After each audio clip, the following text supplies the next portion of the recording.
Tips को follow करोगे तो मेरे जैसा आप भी अपने घर पर सक्सेसफुली बेटा फिश को ब्रीड कर पाओगे। सबसे पहले मैं गया एक्वेरियम शॉप, वहां से मैंने एक हेल्दी बेटा फिश को लेकर आया अपने घर और उसके लिए परफेक्ट ब्रीडिंग सेटअप बनाया। लेकिन हमारे मेल बेटा फिश ने फीमेल के ऊपर अटैक करना शुरू कर दिया। फिर मैंने एक और पेयर ब्रीड करवाना चाहा, लेकिन उसका बबल नेस्ट तो बार-बार खराब हो जा रहा था। लेकिन कुछ दिनों के मेहनत और स्ट्रगल के बाद हमारे दोनों बेटा फिश ने सक्सेसफुली ब्रीड कर दिया। तो शुरू से शुरुआत करते हैं। जब हम एक्वेरियम शॉप पे जाते हैं तो इस तरह ग्लासेस के अंदर बेटा फिशेस रखे होते हैं। ये ज्यादातर मेल बेटा फिशेस होते हैं, इसलिए उनको सेपरेट सेपरेट करके इस तरह से ग्लास के अंदर रखा जाता है। तो इनमें से आप कैसे सेलेक्ट कर सकते हो कि कौन सा मेल बेटा फिश आगे जाके ब्रीड करेगा और वो हेल्दी है। तो उसके लिए आपको गौर करना होगा ग्लास के किनारों पर। अगर आप गौर से देखो तो यहाँ पर काफी सारे जो बेटा फिशेस हैं उनके ग्लास का जो पानी है उसके आपको किनारे पर बबल नेस्ट दिखेगा। तो ये बेटा फिशेस के हेल्दी होने का निशान है। अगर वो हेल्दी रहेगा, एक्टिव रहेगा, तभी जाकर वो बबल नेस्ट बनाना शुरू करता है। तो इसी चीज को फॉलो करने के बाद मुझे ये मेल बेटा फिश काफी पसंद आया, तो मैं इसे लेकर आ गया घर। ये मुझे मिला है 190 रुपीस का। इस मेल बेटा फिश के लिए आप इस वीडियो को लाइक जरूर कीजिएगा और कमेंट करके बताइएगा आपको ये कैसा लगा। मैंने इन दोनों कंटेनर्स को सेलेक्ट किया बेटा फिश ब्रीडिंग के लिए। 1 फीट के कंटेनर है। इन दोनों को मैंने काफी अच्छी तरह से वॉश कर दिया। इसके बाद मैंने एक एक करके दोनों के अंदर पुराना पानी जो मेरे दूसरे फिश टैंक्स के अंदर है वहां से मैंने थोड़ा-थोड़ा इन दोनों के अंदर भर दिया। इसके बाद मैंने दोनों के अंदर फ्रेश वाटर भरा। ये नॉर्मल सिंटेक्स वाला पानी है।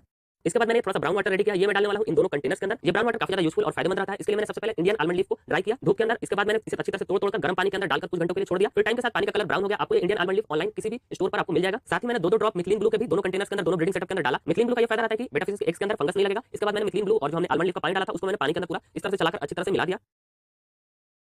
और अब जो हम ये मेल बेटा फिश लेकर आए हैं इसको जल्दी से शिफ्ट करते हैं इसके ब्रीडिंग सेटअप के अंदर। अभी मैं इसको ग्रूम नहीं करने वाला हूं क्योंकि ऑलरेडी काफी हेल्दी है और पूरा एक्टिव है। तो डायरेक्टली मैं जब इसको यहाँ पर एक्टिवेट करने के लिए रख रहा था तो पानी ओवरफ्लो होकर बाहर आ रहा था, तो इसलिए मैं आ गया अपने इस बेटा फिश टैंक के अंदर। यहाँ पर मैंने काफी सारे फीमेल बेटा फिश के साथ एक मेल बेटा फिश रखा है। यहाँ पर आपको इन सभी फीमेल बेटा फिश के साथ ये एक व्हाइट मेल बेटा फिश घूमता हुआ दिख रहा होगा। तो हम इस मेल बेटा फिश को भी ब्रीड करने वाले हैं। इसका कलर काफी प्यारा है। इसको मैंने छोटे से रेस किया जब इसका बिल्कुल भी फिन नहीं था। आपको याद होगा मैंने इन सभी को बली स्ट्रीट पेट मार्केट से लाया है। ये सभी काफी फ्रेंडली है और ये जब मुझे देखते हैं तो इस तरह टैंक के किनारे पानी के ऊपर आ जाते हैं। तो इसी का मैंने फायदा उठाकर ग्लास को स्कूप किया और इस मेल बेटा फिश को कैच कर लिया। आपको ये व्हाइट कलर का मेल बेटा फिश कैसा लग रहा है जरूर कमेंट करके बताइएगा। तो इन दोनों मेल बेटा फिश को मैंने ग्लास के अंदर निकाल लिया है। अब इसी तरह मैं इन दोनों को यहाँ पर एक्टिवेट होने के लिए रख देता हूँ और 15 से 20 मिनट के बाद मैं आपसे दोबारा मिलता हूँ। तो इनका टाइम हो गया शिफ्टिंग का, तो अब एक एक करके इन दोनों को शिफ्ट करते हैं। सबसे पहले मैं इस व्हाइट वाले मेल बेटा फिश को यहाँ पर शिफ्ट करता हूँ। ये गया अपने इस नए ब्रीडिंग सेटअप के अंदर। इसके बाद अब दूसरे वाले को शिफ्ट करते हैं। ये नया वाला मेल बेटा फिश मुझे बहुत पसंद है। इसका बॉडी पूरा पर्पल कलर का है और इसके फिन्स रेड कलर के हैं। उम्मीद है यहाँ पर सक्सेसफुली ब्रीड करेगा। और जो हमारा व्हाइट वाला मेल बेटा फिश है ये तो अपने पुराने घर में ही बबल नेस्ट बनाना इसने शुरू कर दिया था, तो इसका मुझे पक्का लग रहा है कि ये ब्रीड करेगा। लेकिन ऐसा भी हो सकता है कि ये दोनों ब्रीड ना करे क्योंकि इनका जो ब्रीडिंग सेटअप है वो पूरा ट्रांसपेरेंट है, ये एक दूसरे को देख सकते हैं। तो इसलिए मैंने दोनों के बीच में ये कार्डबोर्ड का पीस लगा दिया है। अब ये दोनों एक दूसरे को नहीं देख पाएंगे। साथ ही यहाँ पर ये मैं प्लास्टिक का फोम यूज कर रहा हूँ। बबल जैसा ये कुछ फोम है, ये मैं फर्स्ट टाइम यूज कर रहा हूँ। ये पानी के ऊपर इस तरह फ्लोट करता रहता है। ये बबल नेस्ट को अच्छे से सपोर्ट करेगा, होल्ड करके रखेगा। अगर आपके पास ये नहीं है तो आप डायरेक्टली इसी तरह भी बेटा फिश को ब्रीड कर सकते हो। इसके बाद मैंने दोनों ब्रीडिंग सेटअप को ऊपर से ढक दिया ताकि ये कंफर्टेबल हो जाए और यहाँ पर अच्छे से रिलैक्स हो जाए। और अब हम 24 आवर्स तक एक दिन तक बिल्कुल भी इन दोनों को डिस्टर्ब नहीं करेंगे। फिर मैं जब 24 घंटे के बाद आया इन दोनों को चेक करने तो मैंने देखा कि जो हमारा व्हाइट वाला मेल बेटा फिश है वो आगे की ओर उसने थोड़ा सा बबल नेस्ट बनाया, लेकिन जो हमारा ये नया वाला जो मेल बेटा फिश उसने बिल्कुल भी बबल नेस्ट नहीं बनाया था। तो मैंने सोचा क्यों ना इस ढक्कन को ऊपर से हटाया जाए और देखा जाए। जैसे मैंने ढक्कन हटाया मैंने देखा वाओ, इसने भी बबल नेस्ट बनाना शुरू कर दिया जो हमने व्हाइट वाले प्लास्टिक का पीस डाला था उसी के आसपास।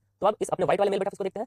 तो इसने भी बबल नेस्ट बनाना शुरू कर दिया और इसका बबल नेस्ट हमारे दूसरे वाले मेल बेटा फिश से काफी बड़ा है। अब देखिए कितना बड़ा इसने बबल नेस्ट बनाना शुरू कर दिया। मुझे लग रहा है कि ये हमारा ब्रीडिंग सक्सेसफुल हो जाएगा। तो अब इनको मैं थोड़ा सा फूड थोड़ा सा खाना दे देता हूँ। ये नॉर्मल जो बेटा फिश का फूड आता है वही मैं यूज कर रहा हूँ। मैंने इन दोनों को थोड़ा ज्यादा ही खाना दे दिया है क्योंकि इनको अभी काफी मेहनत करना है, बबल नेस्ट पूरा अच्छे से बनाना है, तो उसके लिए एनर्जी तो लगेगा ही। तो अब इनको इनका फूड इनका खाना एंजॉय करने देते हैं। ये रहा 2 दिनों के बाद का अपडेट। अब आप देखिए हमारे इस नए वाले मेल बेटा फिश ने कितना बढ़िया और कितना बड़े साइज का बबल नेस्ट बनाकर रेडी कर दिया है। मुझे बिलीव नहीं हो रहा है कि इसने इतना बढ़िया बबल नेस्ट बना दिया है। अब हम अपने इस व्हाइट वाले मेल बेटा फिश का बबल नेस्ट देखते हैं।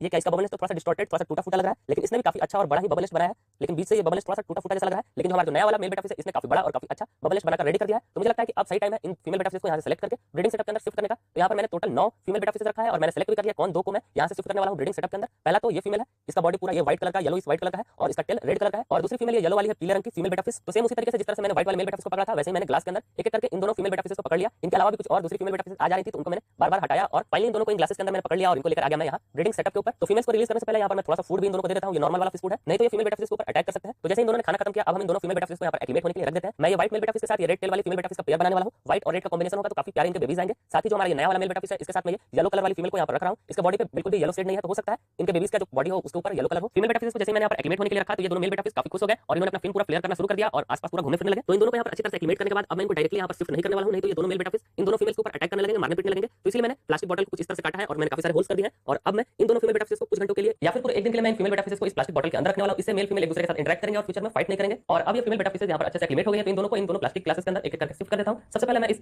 रेड वाली फीमेल बेटा फिश को शिफ्ट करता हूँ, फिर उसके बाद येलो वाली को, और मैं पीछे से बबल नेस्ट को भी ढक देता हूँ ताकि ये दोनों मेल्स बबल नेस्ट के ऊपर काफी अच्छे से वर्क कर पाए। तो ये बेटा फिश ब्रीडिंग का तीसरा दिन है। मैंने कंटेनर्स को रात में ढक दिया था कुछ इस तरह से आगे से भी। और अगर आप गौर करो तो इन बॉटल्स के किनारों के ऊपर भी आप देखोगे कि फीमेल बेटा फिश ने भी बबल नेस्ट बनाना शुरू कर दिया है, मतलब कि हमारा ये ब्रीडिंग बहुत जल्दी सक्सेसफुल हो जाएगा। लेकिन मैंने देखा कि जो हमारा नया वाला मेल बेटा फिश है इसका बबल नेस्ट पहले से काफी डिस्टॉर्टेड था, थोड़ा टूटा फूटा था। और जो हमारा पुराना वाला मेल बेटा फिश है व्हाइट वाला उसका भी बबल नेस्ट कुछ खास नहीं था। अगर आप गौर करो तो इनका बबल नेस्ट पहले के मुकाबले अब काफी छोटा हो गया है। तो ये देखकर मुझे काफी ज्यादा डर लगा कि ऐसा क्यों हुआ, लेकिन फिर भी मैंने कोशिश नहीं छोड़ा। और अब मैं यहाँ फीमेल्स को रिलीज करने से पहले इन सभी को फीड करने वाला हूँ। सभी का पेट भरा रहेगा तो आपस में फाइट नहीं करेंगे। मैंने इन प्लास्टिक बॉटल्स के अंदर भी फीड डाल दिया है ताकि ये दोनों फीमेल्स भी अच्छे से खा सके। तो अब टाइम आ गया इन दोनों बॉटल्स को हटाने का। तो सबसे पहले मैं ये येलो वाली फीमेल को रिलीज करता हूँ। बस इस तरह धीरे से इस बॉटल को हटा देना है। बॉटल हटाने के बाद फीमेल अभी भी कंफ्यूज है, वो ज्यादा आगे मूव नहीं कर रही है। फिर मैंने कुछ इसी तरह से इस रेड वाली फीमेल बेटा फिश को भी रिलीज कर दिया। थोड़ी देर में हमारी दोनों पेयर्स काफी अच्छी तरह से यहाँ पर घूमने फिरने लगे अपने इस ब्रीडिंग सेटअप के अंदर। फीमेल बार-बार बबल नेस्ट के पास जा रही थी और चेक कर रही थी कि बबल नेस्ट कैसा बना है। तो अभी इनको ज्यादा डिस्टर्ब नहीं करता है, मैं ऊपर से इन दोनों ब्रीडिंग सेटअप को ढक देता हूं। फिर मैं जब 2-3 घंटे के बाद आया तो मैंने देखा कि व्हाइट और रेड वाला जो पेयर है वो आगे की ओर था और हमारा जो पर्पल और येलो वाला पेयर है उसका मेल फीमेल के ऊपर काफी अटैक कर रहा है। फिर मैं जब थोड़ी देर के बाद आया तो मैंने देखा कि ये पेयर बबल नेस्ट के ऊपर अपना अंडा सजाना इसने शुरू कर दिया है। अगर आप गौर से देखो तो यहाँ पर आपको जितना भी व्हाइट व्हाइट छोटा छोटा डॉट दिख रहा है वो सब इन बेटा फिशेस के अंडे हैं। बबल नेस्ट इनका थोड़ा सा डैमेज मुझे लग रहा है तो इसलिए मैंने इनको कवर करके छोड़ दिया ताकि अपने अंडों का और इस बबल नेस्ट का अच्छे से ध्यान रख। और जो हमारा व्हाइट और रेड वाला पेयर है इसका जब मैंने ऊपर से कवर हटाकर देखा तो बबल नेस्ट के अंदर एक भी अंडा नहीं है। ये अभी तक इस पेयर ने ब्रीड नहीं किया, फीमेल ने एक नहीं दी। तो एक दिन और वेट कर लेते हैं। आज बेटा फिश ब्रीडिंग का चौथा दिन है और जब मैं सुबह सुबह आया इन दोनों को चेक करने तो मैंने देखा कि जो हमारा पर्पल और येलो वाला पेयर है इसने बहुत बड़ा और काफी अच्छा बबल नेस्ट बनाया है। साथ ही बबल नेस्ट के अंदर आपको ढेर सारे अंडे दिखेंगे। मुझे तो लग रहा है कि जो हमने व्हाइट वाला प्लास्टिक का सीड डाला इसके नीचे भी काफी सारे अंडे हो सकते हैं। तो हमारे इस वाले पेयर ने सक्सेसफुली ब्रीड कर दिया, लेकिन अभी भी डर है कहीं ये पेयर अपने इन अंडों को खा ना जाए। फीमेल को मैं कुछ घंटों के लिए और यहाँ पर छोड़ने वाला हूँ, हो सकता है कि ये और भी अंडे दे सकती हो। लेकिन जो हमारा ये व्हाइट वाला पेयर है इसने अभी तक बिल्कुल भी ब्रीड नहीं किया है, अभी भी इसका बबल नेस्ट पूरा खाली सा ही है। तो आगे इस व्हाइट और रेड वाले पेयर का क्या होता है, क्या ये ब्रीड करेगा या नहीं, ये आपको पता चलेगा सेकंड पार्ट के अंदर। और इस पर्पल और येलो वाले पेयर के अंडों से क्या बेबीज निकलेंगे ये आपको पता चलेगा सेकंड पार्ट के अंदर। तो मैं मिलता हूं आपसे सेकंड पार्ट के अंदर। Okay bye.